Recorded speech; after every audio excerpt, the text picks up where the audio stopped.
Présentation de la pompe King Graco e-électrique avec Frédéric Gravelot. Bonjour, Frédéric Gravelot, Société Graco, donc division protective coating. On vous présente aujourd'hui la nouvelle King E, donc, qui existe en E50 et E60. Donc on vous présente la E60 aujourd'hui. Donc cette nouvelle King à moteur électrique est montée sur un chariot de type King.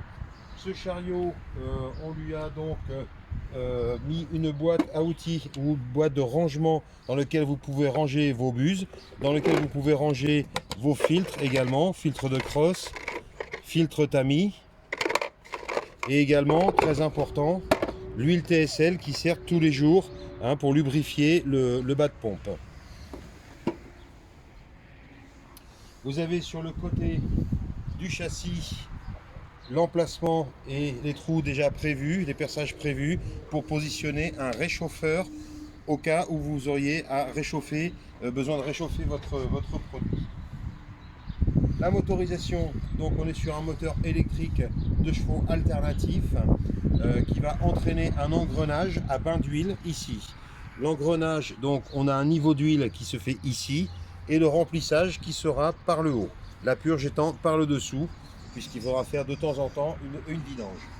Ensuite, cette machine-là, comme vous pouvez le voir, est ATEX ou non, en fonction de son branchement évidemment. Donc, dans cette version-là, nous l'avons branché sur le 220 monophasé 16 ampères. Bouton sur marche et ensuite le potentiomètre qu'on va faire monter pour avoir plus ou moins de pression. Voilà. On reviendra sur la partie fonctionnement ensuite. Nouveauté sur cette King, la protection de la tige de piston pour éviter les salissures, les impuretés que ça pourrait recevoir et endommager. On est sur un bas de pompe 115 cm3 avec une canne d'aspiration souple, passage intégral ici pour faciliter la montée du produit. L'intérieur, qu'on ne peut pas vous montrer pour le moment, l'intérieur est donc revu également pour optimiser le passage des fluides. Donc le fluide va monter par ici, clapet d'aspiration, clapier de refoulement sur le haut. Vous distinguez ici une soupape de sécurité et ensuite le filtre que l'on a ici, donc le filtre qu'on a vu tout à l'heure. Un clapet anti-retour pour éviter les pulsations au niveau du jet. Flexible 15 mètres 3/8, plus flexible d'1 mètre 80 en un quart. Nouveau pistolet XTR 7 dans cette version-là, XTR 5 pour la King E50. Donc on va les différencier par la couleur de la tête. Gris foncé pour le XTR 7 et gris clair pour le XTR 5. Ce nouveau pistolet est un nouveau pistolet à démontage rapide et pratiquement avec un seul outil on arrive à démonter tout le pistolet.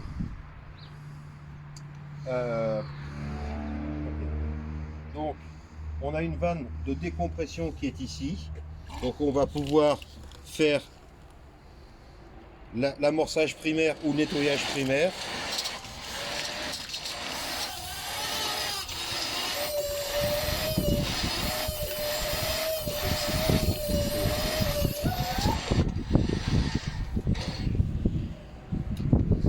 Pression de service maximale de cette machine, 414 bars. Effective, on sera à 350 bars avec une buse de 21 millièmes de pouce. Et vous allez voir, donc je vais monter ma pression ici, tout simplement, pas de bruit, très peu de bruit. Et pour une efficacité au niveau du jet, que vous allez voir directement, on n'est pas dans le bon sens.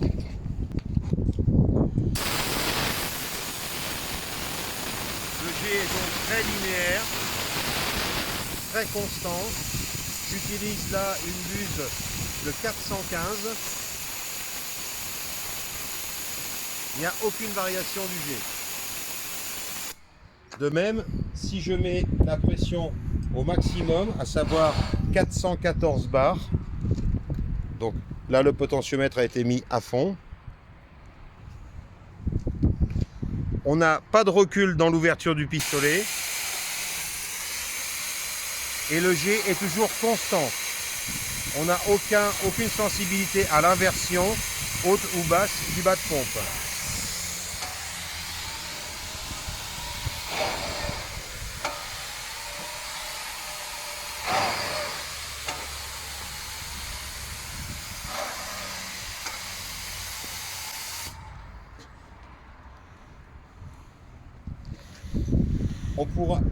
On pourra donc utiliser jusqu'à une buse de 23 millièmes pour avoir des pressions environ à 320 bars. Et donc 21 millièmes, ça c'est la buse optimale, à 350 bars de pulvérisation, ce qui suffit largement et amplement pour 99% des produits qui existent sur le marché que vous avez à passer en pré-mélangé ou en produits normaux monocomposants. Voilà, bonne utilisation. Merci Frédéric.